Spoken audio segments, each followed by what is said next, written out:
I'm Dave Thompson. My friends, they just call me Dave. But some people, like Mark Herman, well, Mark, you can call me He-Man! You can call me He-Man! He-Man! You can call me He-Man! He-Man! You can call me He-Man! He-Man! You can call me He-Man!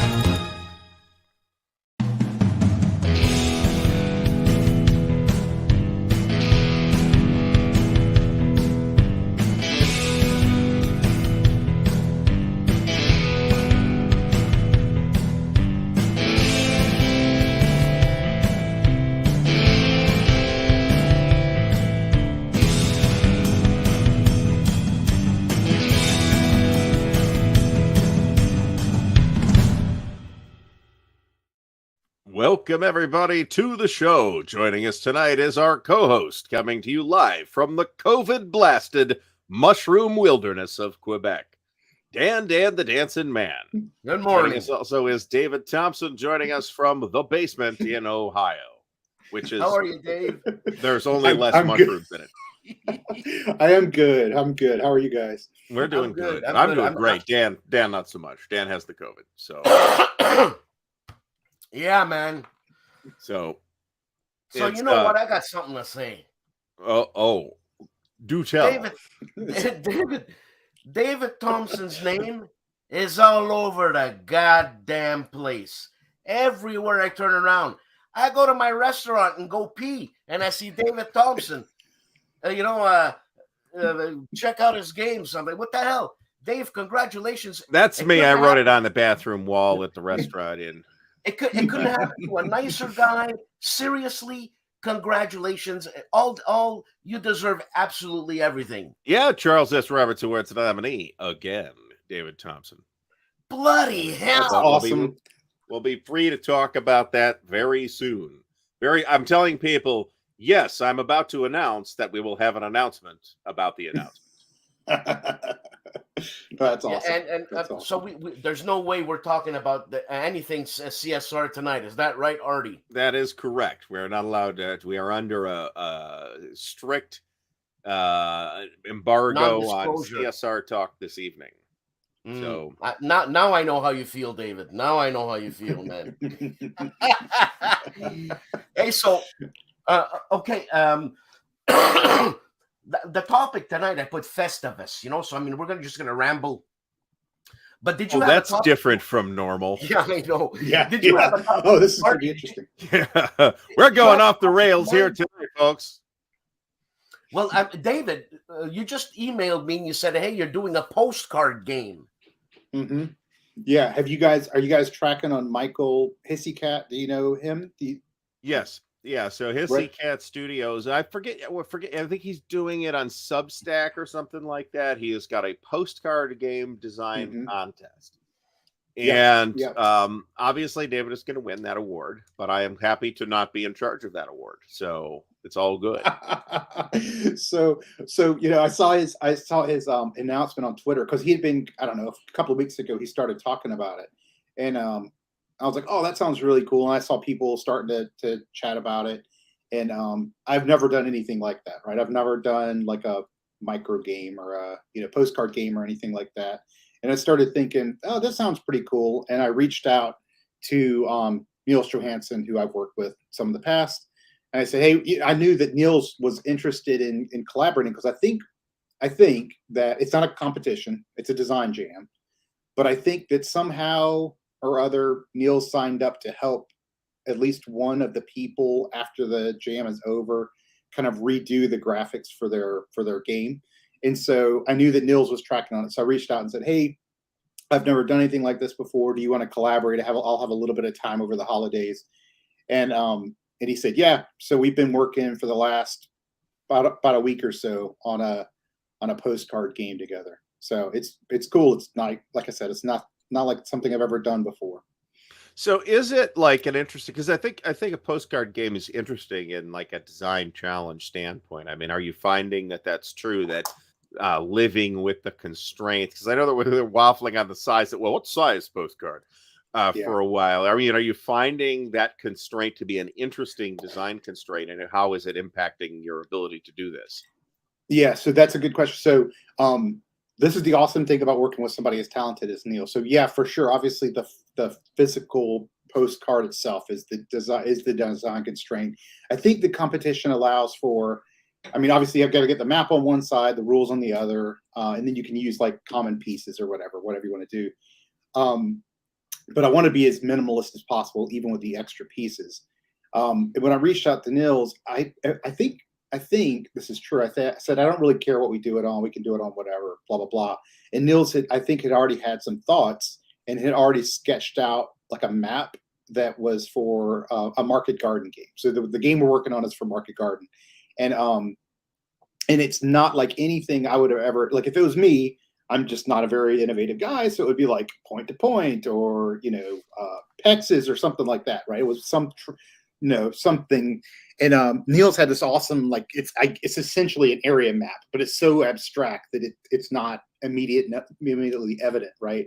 And it was super inspiring. So I made like one little tweak to the areas, like I basically added an extra area to the map, and that really drove the creation of the game. So it was basically his map and a sort of conceptual brainstorming session between the two of us about what does a market garden game have to have in order for you to play market garden in 5 minutes, is what it came down to, right? So wow. Now we could debate, right? Like I talked about, do we have to be able to, you know, have the 1st Airborne Division retreat across the river? Do the poles have to be, you know, we can debate for eternity about what actually has to be included. We settled on what we settled on, but that was an interesting conversation between us. And then obviously getting it to fit on the map and all of that was an interesting design constraint. Well, I mean, you can do the market garden, I think, in less than 5 steps. You start with Monty's decision, board the planes, drop off the planes, get on the ground, and lose. Game over. It's it, man. Yeah. Now, one thing, I mean, we could talk about this as much or a little as you want, but the thing that was most interesting to me is I reached out on Twitter and asked people, hey, I forget exactly how, because I didn't want to get too public with it until we were confident this is what we wanted to do.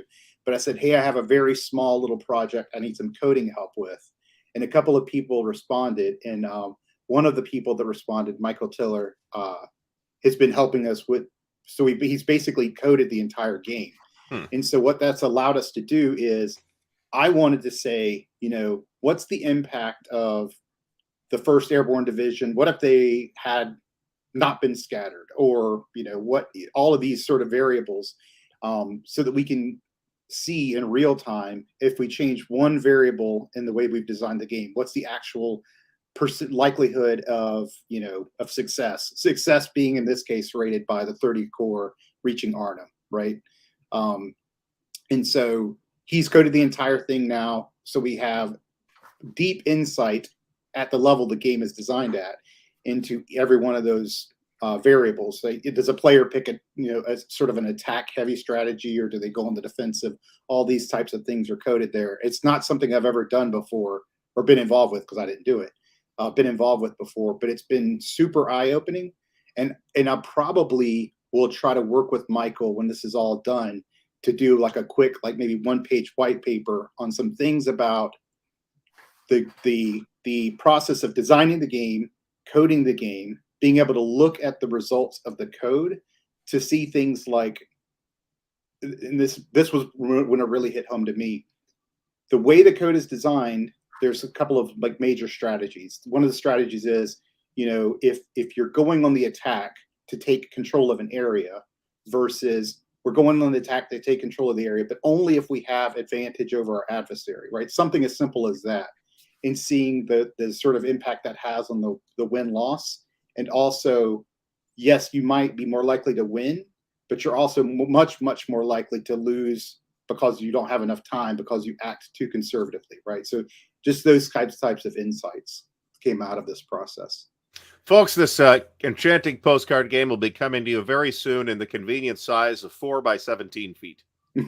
They're thinking outside the box. Hey, but well, Dan, can you show the map I sent you? Do you guys have the ability to show that? I don't know if it's easy or not, but it might give people a sense of Artie, is easier for you or for me? I'm working on it. But hey, historically at the Market Garden scenario, were they outnumbered, the Allies, or did they have a numerical advantage?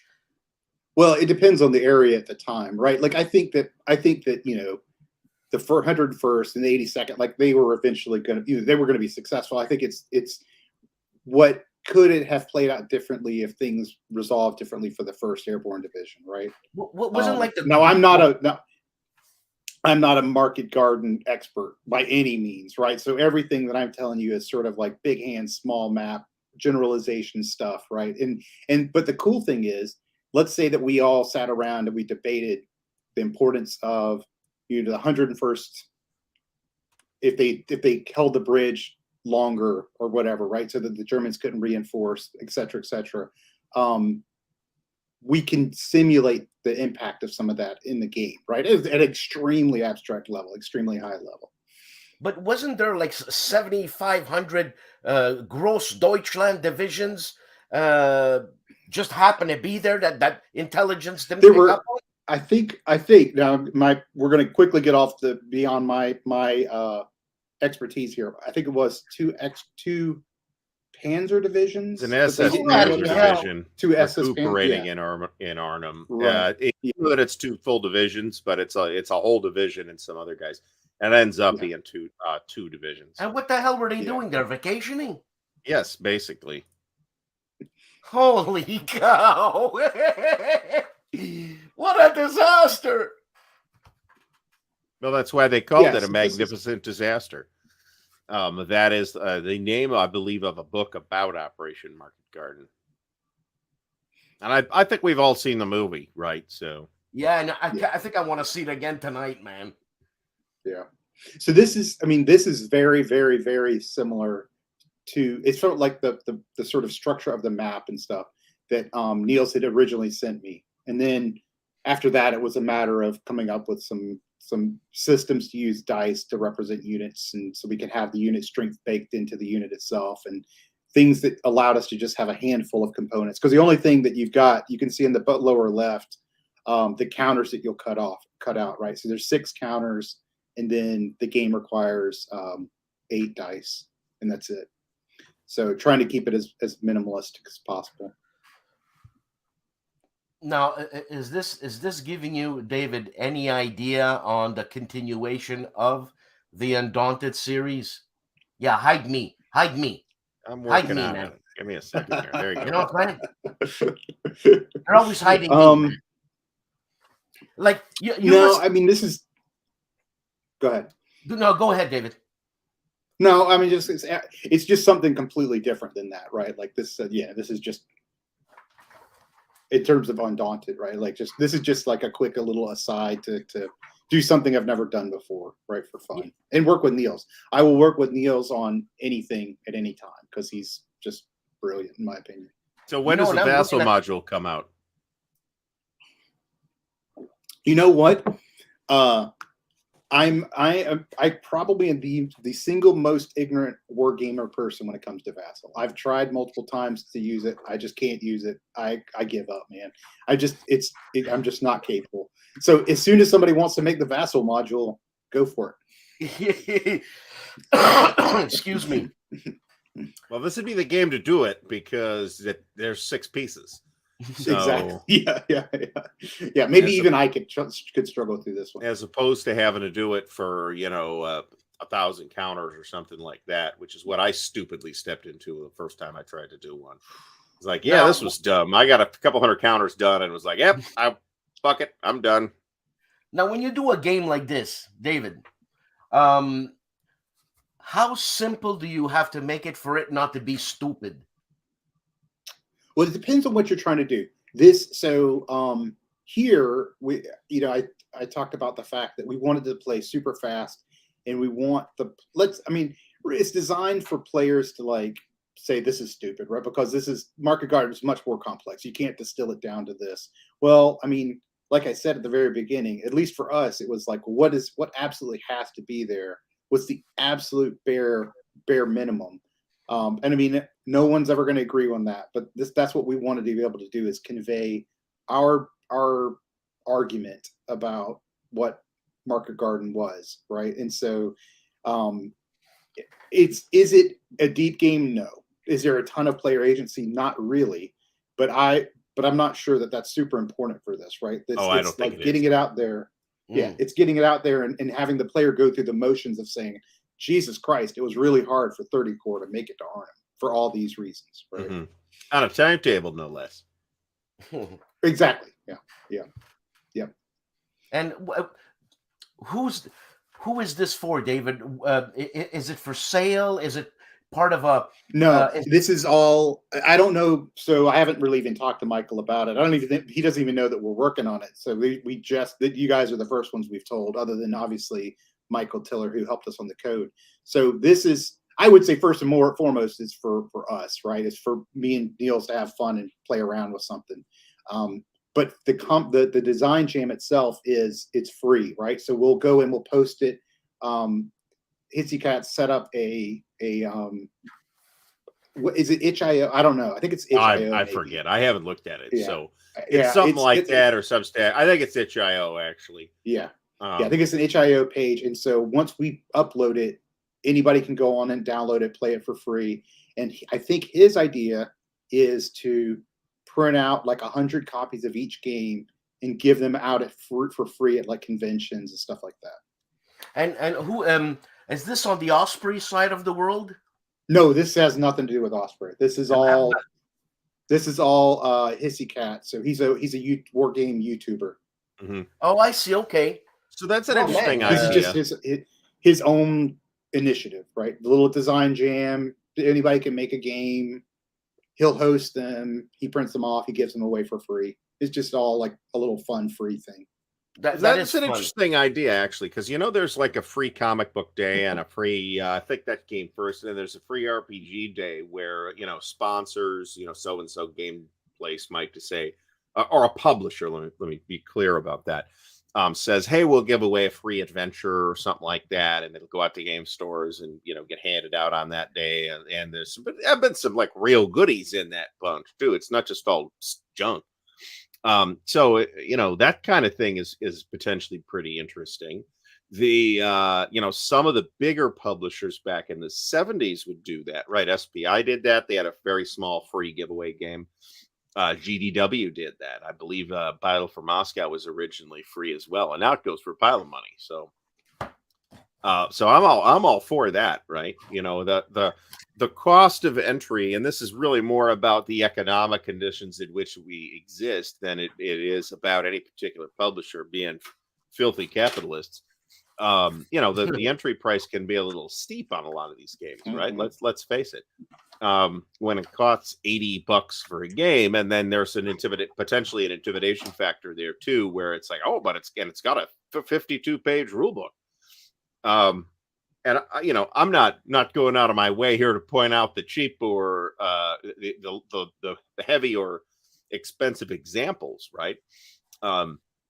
Nobody who's not already a fan is going to pay $240 for On to Richmond 2, for example. I'll buy it. I'll be delighted to give Multiman that money. But your average, gamer, not war gamer, that is interested in the Civil War is probably not going to drop that amount of change, right? Just blindly. So, when we talk about entry level stuff, and I'm not necessarily even going to try and make the case that this goes all the way down to postcard games. There's some value not only in simple games, but in easy to produce games that bring your own dice kind of thing. So at one point I actually, in some conversation, I think this was on BGG, but it might have been on Constant World, I suggested that wargame publishers just leave the dice out because we all have dice already. People went bananas. What do you mean? How am I supposed to play the game without putting dice in the box? I'm like, man, I got friggin' cabinet of dice. It's true. You've been doing this for 40 years. You've got a cabinet of dice too. You don't have an extra D6 laying around, Charlie. Come on. Yeah. Let's get serious. Absolutely. I know. Yeah, but I mean, Yeah. how much does the cost of dice impact the price of the game? You know? Oh, I don't know. I mean, that's just one example of corners that can be cut somewhere, right? So, I mean, your average Ziploc game doesn't come with dice.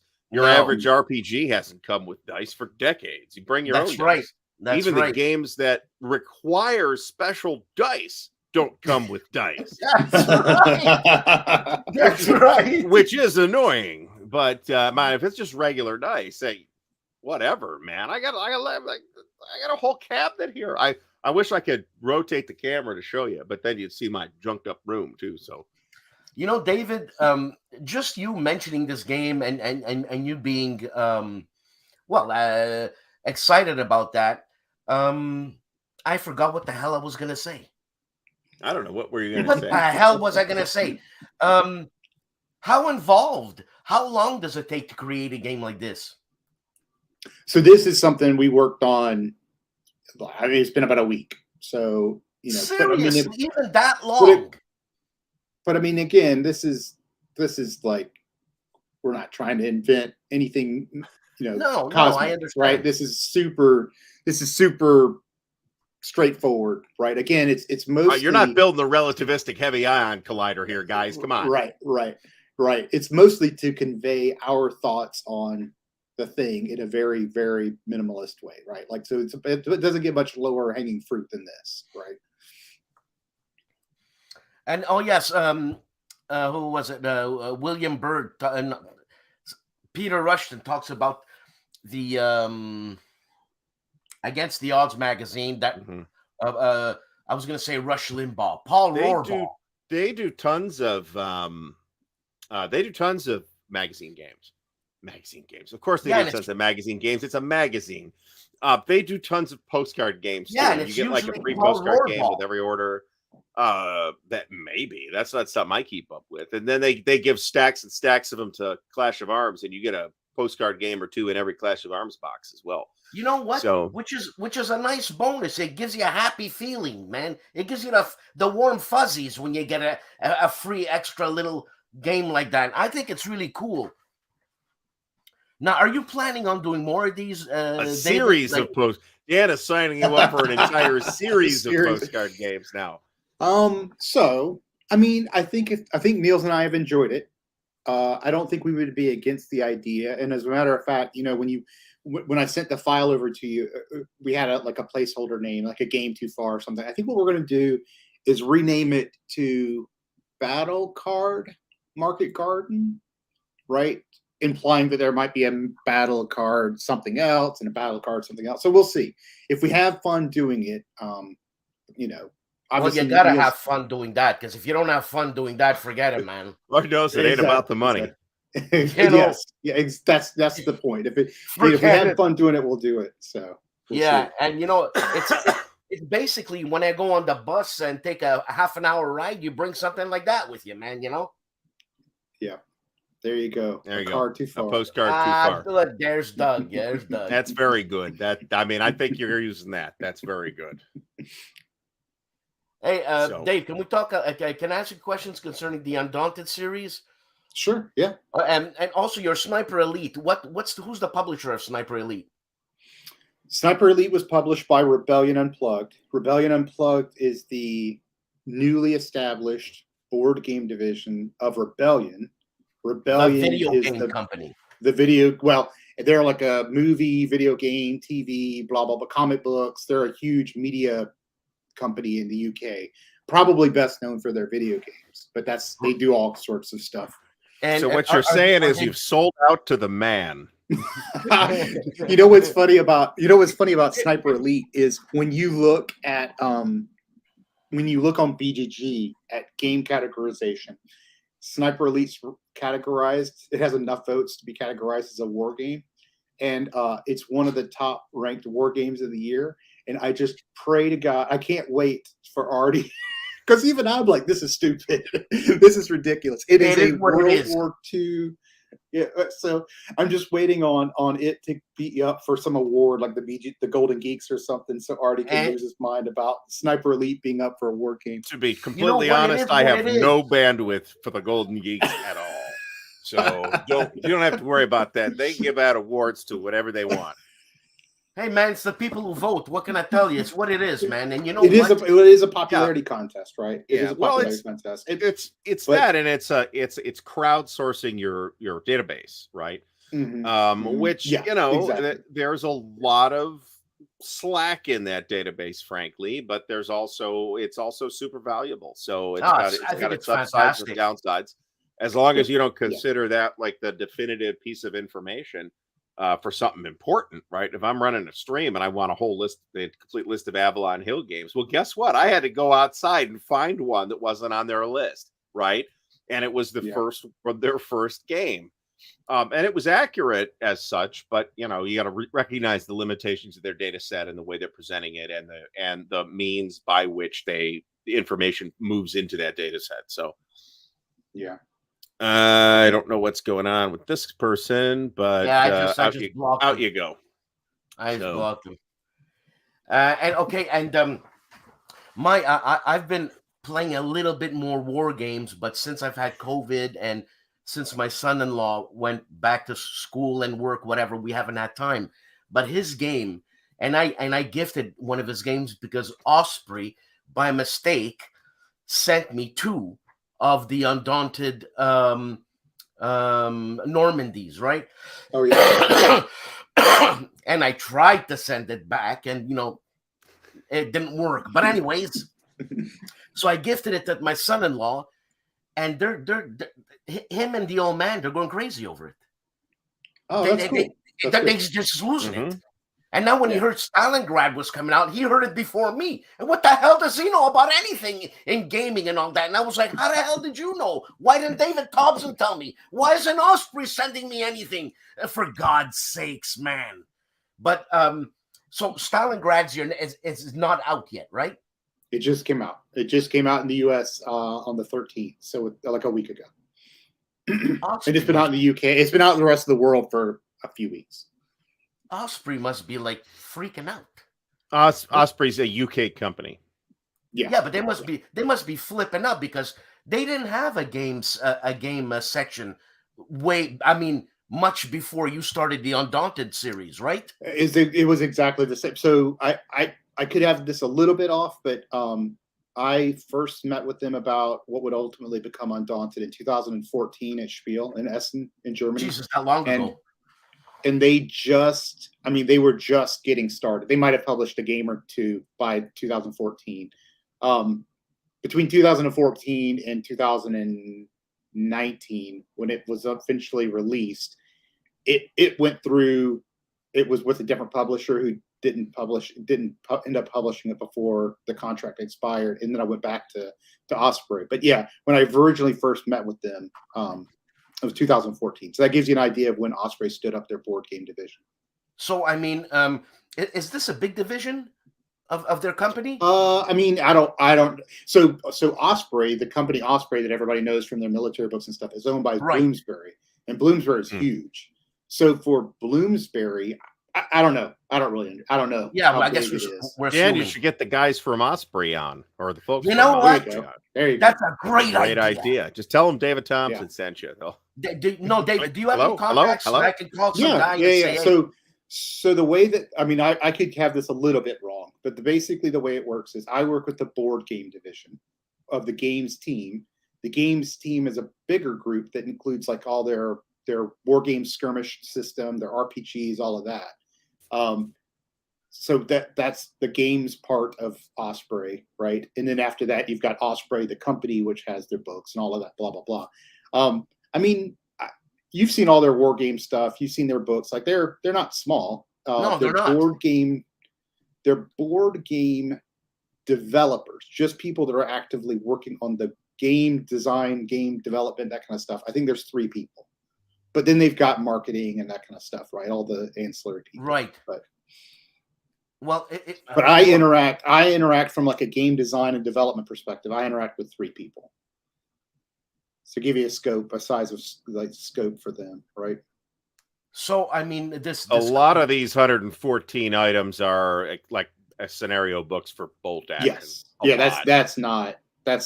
I mean, they usually put out just I don't know, 5 to 10 games a year, maybe at the. That's a lot. That.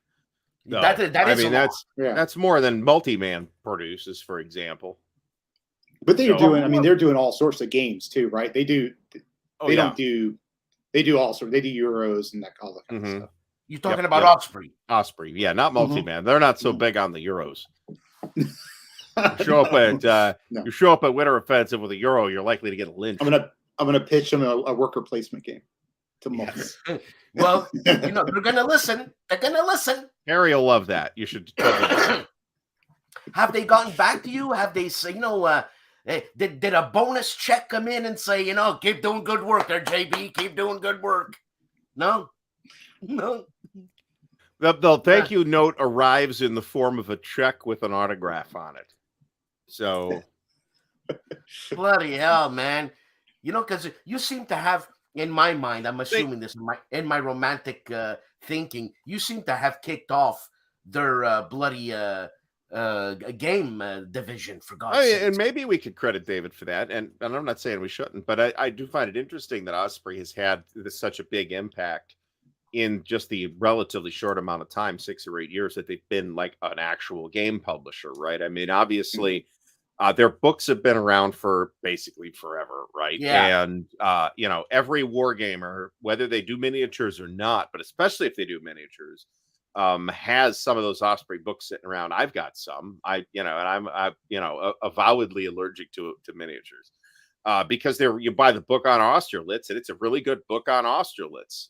So, a lot of times, if you want just that level of historical detail, you go grab the Osprey book because it's cheap, it's self-contained, it's usually well written and always well illustrated, and you don't have to worry about. And here's the human story of a postal worker who intercepted the Allied American 101st Airborne Division's landings. Artie, what makes you waved say letters, cheap? And you get 2 pages on that. So, Artie, what makes you say that the books are cheap? Are you kidding me, man? Usually they're under. Well, it's been a while since I bought one, but when I bought last ones I bought, some of them aren't cheap.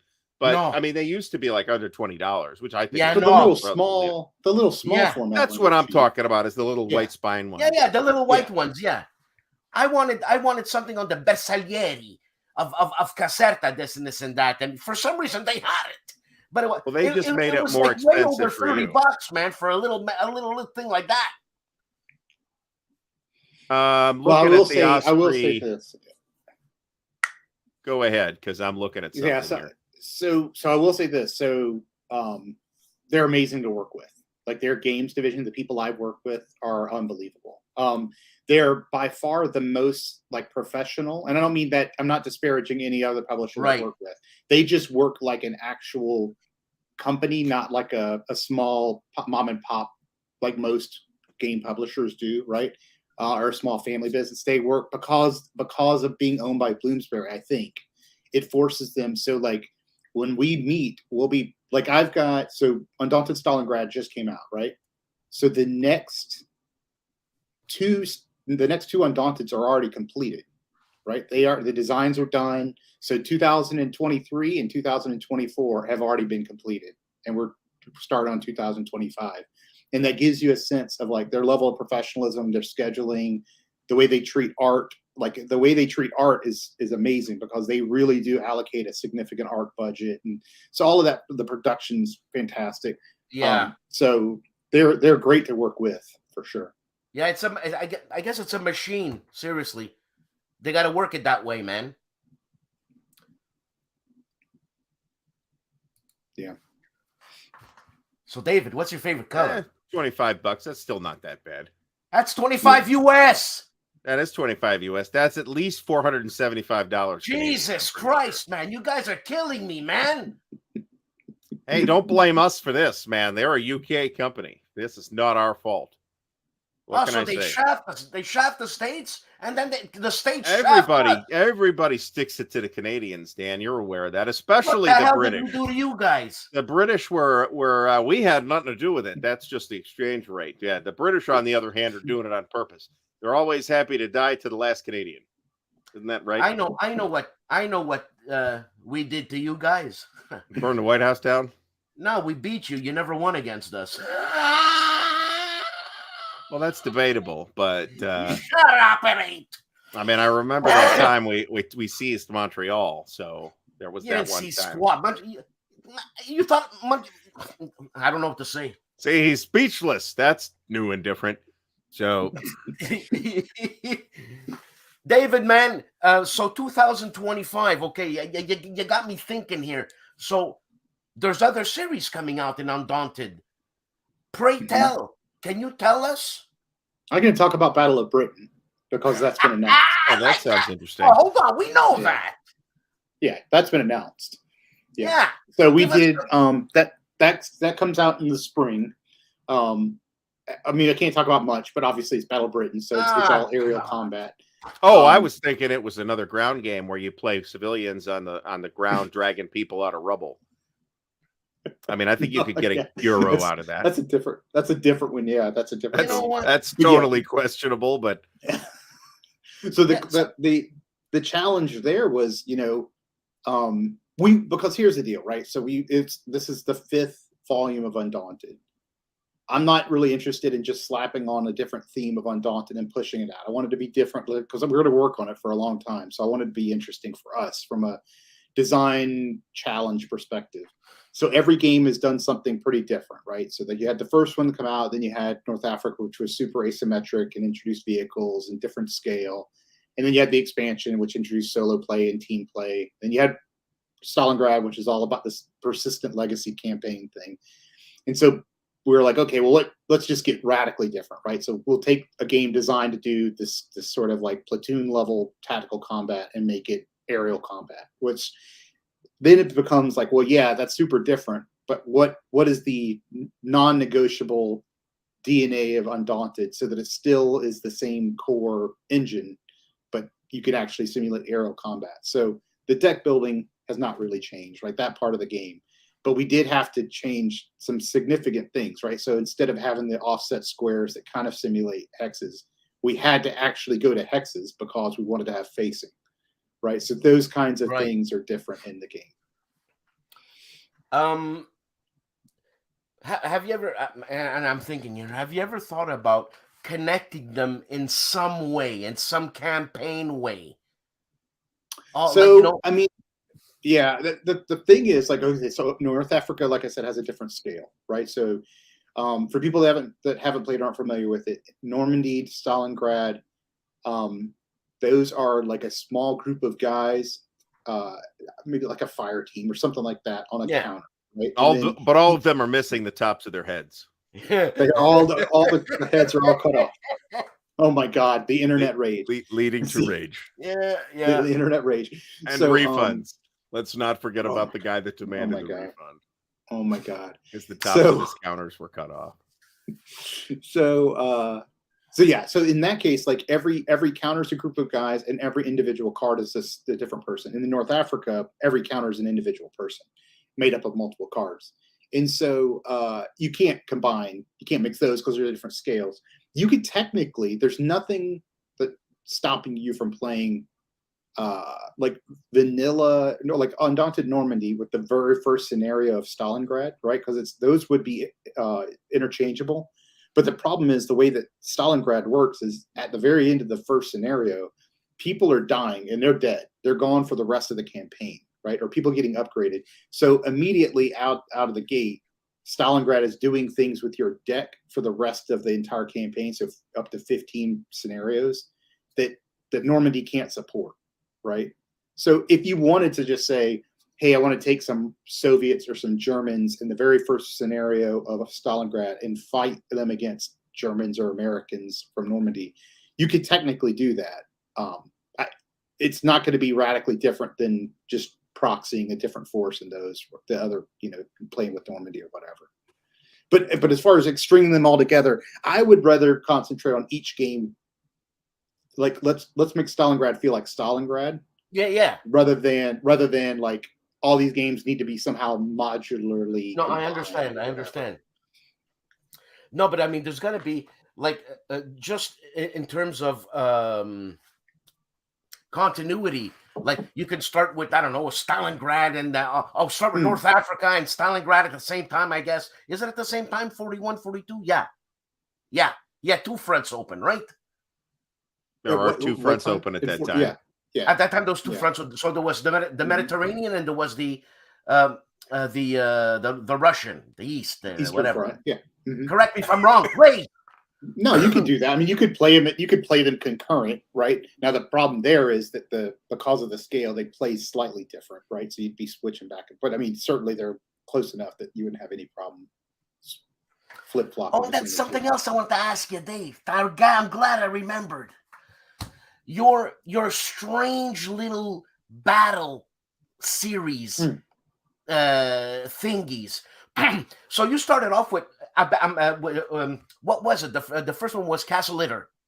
Castle Litter, yeah. Okay. Well, was that the first one designed was Castle Litter. The first one published was Pavlov's House. Okay, that's how I remembered it. So I mean, I'm sure, and I'm personalizing this. I'm sure if I would be doing that, that would be something I was interested in. I read a lot about Pavlov, whatever, and I got into it. Then it struck me as, wow, this is pretty cool. Let's find something else. And then Castle Litter, wow, that's pretty cool. And now let's find something else. It's going to end the passion and the interest. For me, it would end the passion and the interest trying to find all these small battles. What's up? What about you? Am I making any sense here? So like the Pavlov's House situation was actually pretty famous among wargamers because there were multiple ASL scenarios that are basically Pavlov's House, and you got these Russians in this house, and you Germans got to dig them out, right? Yeah, Lazarus Ridge. But like, and a Danzig post office I knew about. I'm not sure if there's an ASL scenario or not, but it's ASL, so there probably is. But like the Castle Litter, never heard of that before you came up with that. So is there like a book that has weird shit that happened in World War II, and you just like go item by item, and every secret page sauce be a game? Yeah.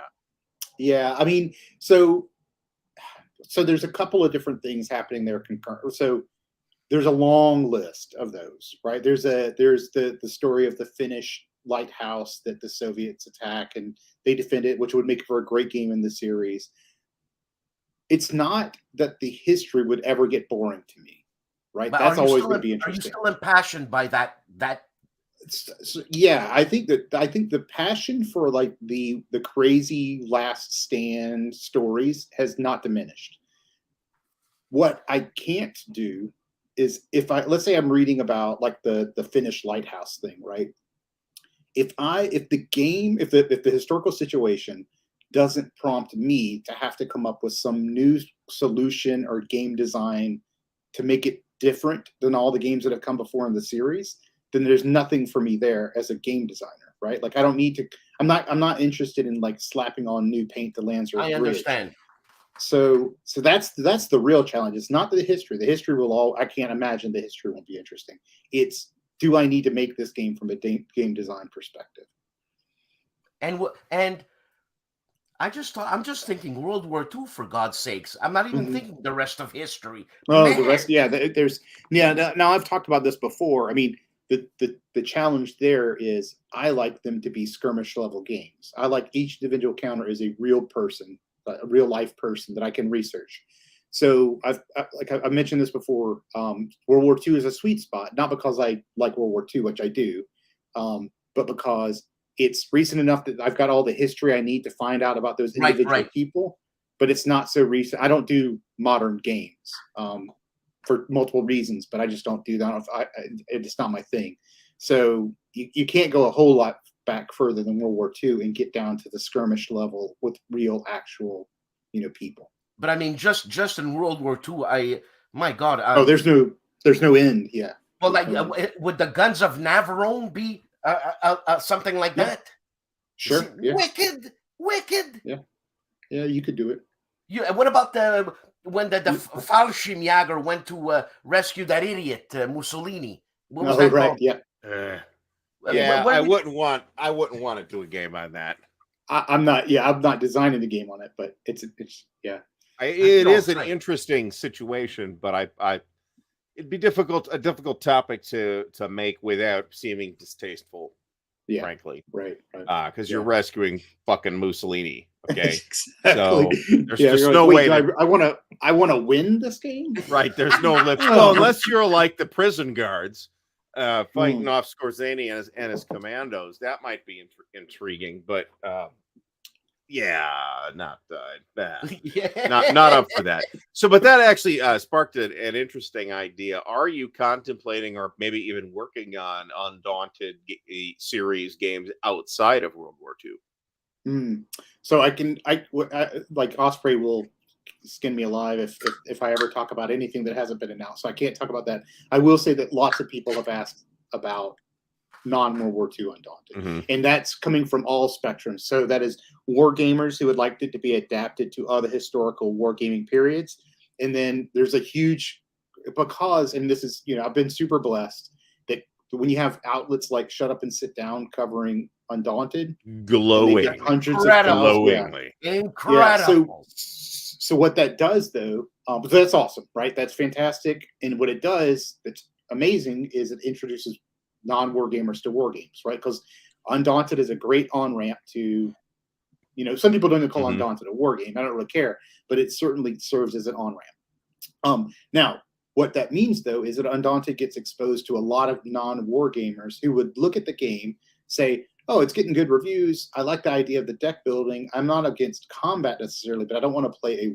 a historical military themed game. That's a lot of people, right? So there's sort of different camps that want different historical period Undaunted and they want like sci-fi Undaunted or fantasy Undaunted or whatever. So, the problem is there's only so much time, right? And so you can only make so many Undaunted games. You just kind of have to pick and choose. Well, what are we going to do?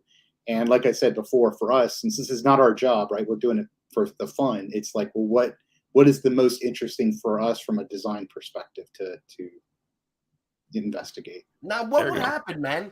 What would happen if, like in Reiner Knizia's situation? I mean, Reiner Knizia is a billionaire, for God's sake. So he quit. He quit, and he's only designing games, but him having that much amount of cash, he could have just quit and picked his nose for a long time. But what happens if a situation like that does happen, David, where they can say, hey, we can make you a full-time game designer? Is that interesting to you or not?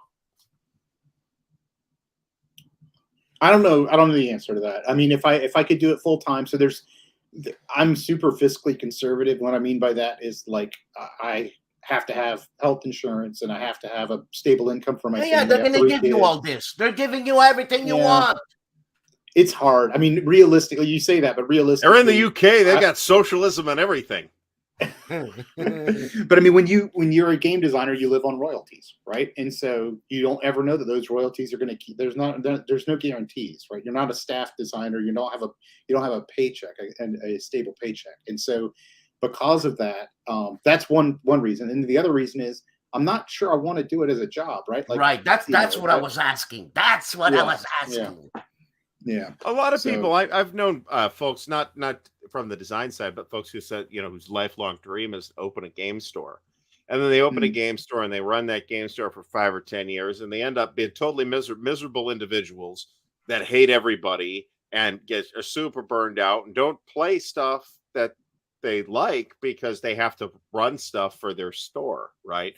Yeah. It turns your recreational activity into a job that then has an opening to become drudgery. So, yeah, and you gotta have all these Magic the Gathering people around you, right? And how much of Febreze can you put in your goddamn store before? Oh well, I mean that's the thing that's happening. I mean, when I was a part owner of a game store, I would tell people to get out if they came in stinking. I was not embarrassed to do that at all. You stink. Other customers are leaving. Please go home. You take a shower. You're welcome to come back. Jesus Christ. Exactly. I believe that's a pretty exact quote. Oh, he wasn't happy. So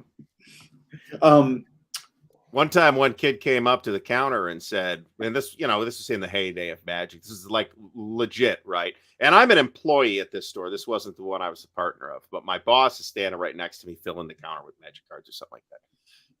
And the kid says, I've got $3. How much what can I get for $3? And I told him, well, you could get some shampoo for $3.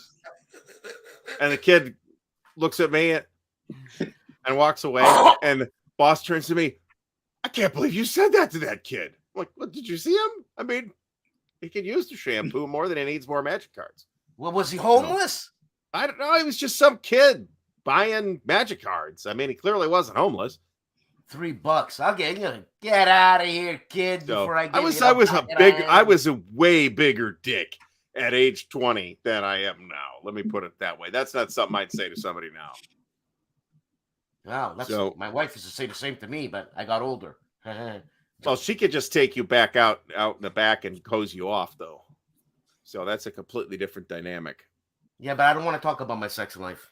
That's that way, man. We don't kink shame around here either. So some guy said Heroes of Telemark. That's another good one. Yes, it's been mentioned in a couple of places. There was an entire, I think, Norwegian television mini series about that. That's pretty good, actually. It was good. Yeah, it was good. And was that the Heavy Water War? Was the Heavy Water? That was the Heavy Water thing. The Heavy Water War, yeah, was quite good. Yep. Can you drink heavy water? Turns out you can. I actually, believe it or not, watched a video on this the other day because somebody asked the obviously fascinating and immediately intuitive question of what does heavy water taste like? And it turns out it tastes just like regular water because chemically it's identical to regular water. Atomically it's not, but chemically it behaves exactly like regular water does. It can be detected in your bodily fluids for a few days. So there you go. Yep. So there is an answer to this on YouTube, folks. And are you worth more if you drink heavy water? Like, will the U.S. government come up to you and try to? You might want to, not do that if you're dieting, though, because it's, heavy water. So Frank Davis mentioned that SPI had a supercomputer to run simulations where they would, not supercomputer, but mini computer, which at the time was like bigger than a personal desktop computer. Nowadays, you can do that on your phone with Excel. So I'm not sure it's interesting that I had heard that they did that. I think that was in Dunnigan's book, The Complete War Games Handbook, actually. But the look on Dan's face is usually priceless. You see that look? Look at that look. What's the matter with that guy? Do me a video. It's amazing. Stop watching the show and get to work and give me a goddamn video. Frank would pay up to $15 for this type of game. What game? What, a drinking heavy water game? Maybe, yeah.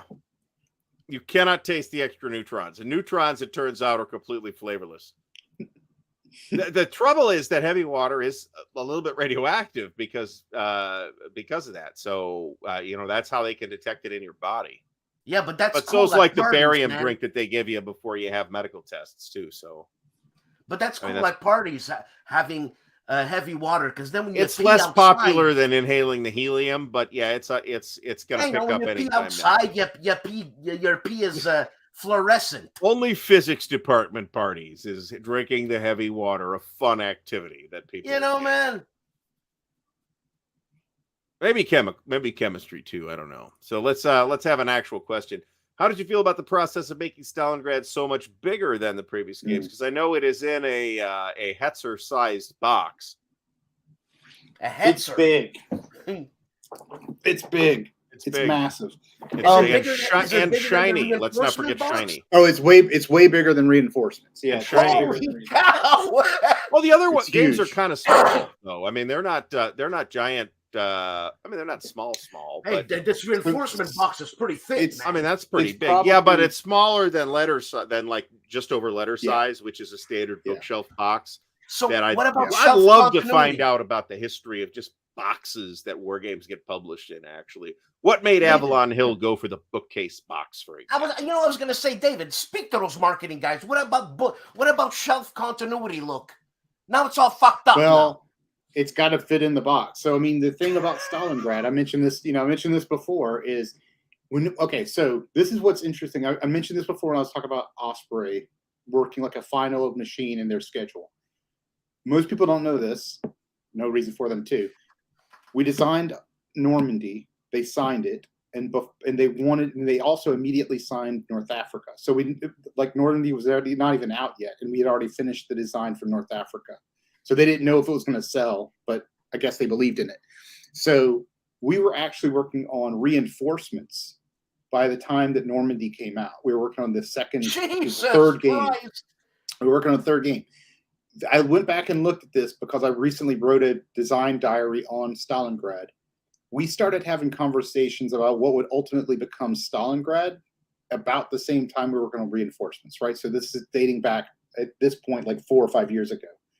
And the earliest conversations we had were about adding this idea of semi-permanence or permanence to the game, right? And so that's what led us to Stalingrad. Hey, what area could we have this sort of platoon level engagement where we could be fighting over a small area, an area for a prolonged period of time? Stalingrad made a lot of sense.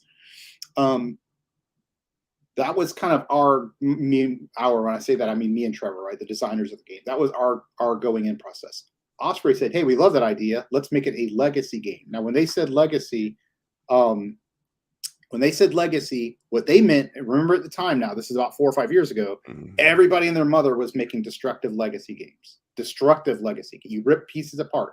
So they told us, go make a destructive legacy Undaunted game. So that's what our design, Trevor and I were like, we're not really fans of that. That's not what we prefer to make a campaign style game where you can replay it, et cetera, et cetera. But we went back and we made it as a destructive legacy game. That's how we designed it. And so when you play like Undaunted, and the game was going to contain actual satchel charges to blow up the pieces with, and Osprey said no to that. So that's right. Yeah, there was some worldwide shipping problems with that. The hazmat problems are unbelievable with this guys. We just can't do this. So we designed it that way. Now here's the thing about that. Trevor and I had never designed a legacy campaign style game like that, right? So we had these grand ideas that it was going to be this branching narrative campaign, and so whatever you did in one scenario was going to impact every subsequent scenario, and it was going to have this crazy branch and blah blah blah blah. And so what we did was we wound up designing something like 36, I think is the final number, 36 different scenarios. So when you're playing through the campaign, whoever wins the scenario, that shapes the next battle that's going to happen, right? So, okay, the Germans won here, which means we're going to go fight over there. And the game records all of that, right? So you're only going to play 15 of those 36 possible scenarios. So if you replay it a second time, something completely different can happen in the campaign. And the game also does things like I said before, your guys can get promoted, they can die, not come back, obviously. The battlefield got changes, shot right? in the face. But yeah, so like the battlefield will change. So like when you're playing the game, it's constructed of tiles. If a building gets destroyed, you'll replace the building with a damaged version of the building. And so if you come back in a later scenario in that same location, the building is still damaged, right? So the game records all of that. So all of this explodes into this massive. So we think we're designing it that like the cards are going to be ripped up, they're going to be stickered for upgrades, the tiles are going to be stickered. Well, so when we're done with the design, we give it to them and we say, hey, we're done with it. And they go and they're like, actually, the production cost of making it destructive, but like in a way that would sort all the bits, are going to be more expensive than if it's just resettable. So thank God. So now the game it's a totally designed as legacy, meaning all the persistence you would expect in that legacy style game is there, but all the components are modular, right? So if a tile gets destroyed, you replace it with a different tile that shows that it's a destroyed building. So that's basically the best of both worlds. You have all the awesome persistence of a legacy game, but it's resettable. You can replay it as many times as you want. But what that meant is, whereas like Undaunted Normandy has 22 tiles, like the cardboard tiles to make the board, this has 120 tiles or something. It has like 400 cards. I mean, it's just insane. It's just massive, right? So hence the massive box. But I will say I've gone, you know, I've said this and this is still true. The part of the design where you're designing the branching narratives and you have to account for every possible permutation of what impacts everything else. That's by far the most brain melting thing I've ever done in my life. Well, I would go back and I would just spend days going through it over and over and over to make sure, like, okay, is every possible permutation accounted for? Do we break anything? Blah, blah, blah. And every time we would change something, I have to go back through it. And so you see this huge tree of explosion. I think there's, I don't know the final number, 18 different possible endings to the game or something, right? Depending on what happens. So on the Stalingrad right now. On Stalingrad, yeah. You see, when you told me that you were doing this and destructive this and destructive that, and you go back to the company and some dolt tells you, well, that's not the way we want it anymore. Right away, my hand went to his throat. No. Like, it was all good. It was all good. But you see, I thought about it. It was great. Very good. It worked out perfectly. Yeah, good. Maybe you want me as a partner. You want me as a partner? I'll help you out, man. I'll get things set straight. That was a joke. It's a laugh. You can give me better than that, for God's sake. Sorry. I was thinking, Artie, you're muted. No, he's not muted. He's bullshitting.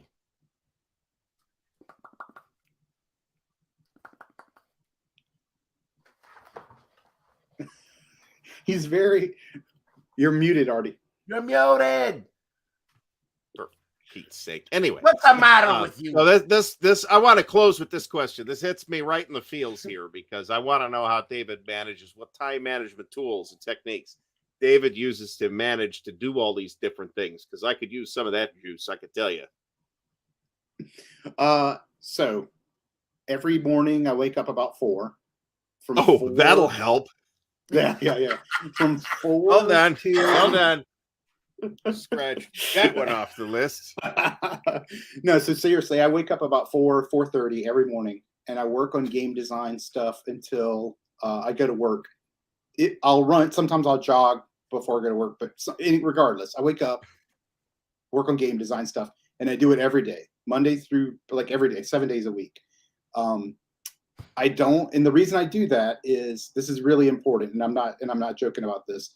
So when I was in the UK, I would spend afternoons or evenings working on game design stuff. And eventually my wife was like, dude, you're spending too much time on this. Like, it's a lot of time. And so when I moved here, so about 4 or 5 years ago, and I was really doing a lot of different games, a lot of time doing it, I basically said, okay, I won't do the routine daily game design stuff anymore in the afternoons or the weekends. I'll do it in the mornings. I'll go to work. And so now the only time I do, so basically what I do is get up, work on game design until I go to work. And then if I'm meeting a play test, like a co-design partner in the afternoons, once or twice a week, I'll do that. And then occasionally stuff like this. But I basically compartmentalized each section of my life. Game design happens in the morning, then I go to work, then I do afternoons, weekends with the family. Try not to interrupt that too much. Right. So the solution here is to just don't sleep. You don't really need to sleep. I was going to say, so when this completely explains everything. I go to bed early. Been answered. I do. So I do go to bed early. When do you go to the phone booth and rip off your shirt and there's a big S happening here and you fly? What's the matter with you? You make us all Actually, do you know my true superpower? Not sleeping sounds like a hell of a superpower to me. This is my true superpower. And I do this in my day job too. I just surround myself with awesome people, because you notice I don't design anything by myself, basically. It's all co-design. So basically I don't do any of the work. It's just the person that I'm working with does everything. And I'm just in the back. I'm like, good job. At 4 in the morning. At 4 good job. That's fantastic. Wife comes down, bangs on the door. Can you stop it without applause? It's 4:22 in the morning. I can't handle all this encouragement this early. You're too humble. So I also don't really have a life. So there you go. Totally right. Now, that's true of everybody here. All right, folks. We have had a great time here with David. David, thanks for coming, even though Dan's David, don't leave. is in the Don't way. leave. So I appreciate Dan as well. Dan, you got to get back as soon as I hit the button here. I expect to see mouse movement and extra work. Wait, being don't end the broadcast right now. We gotta play.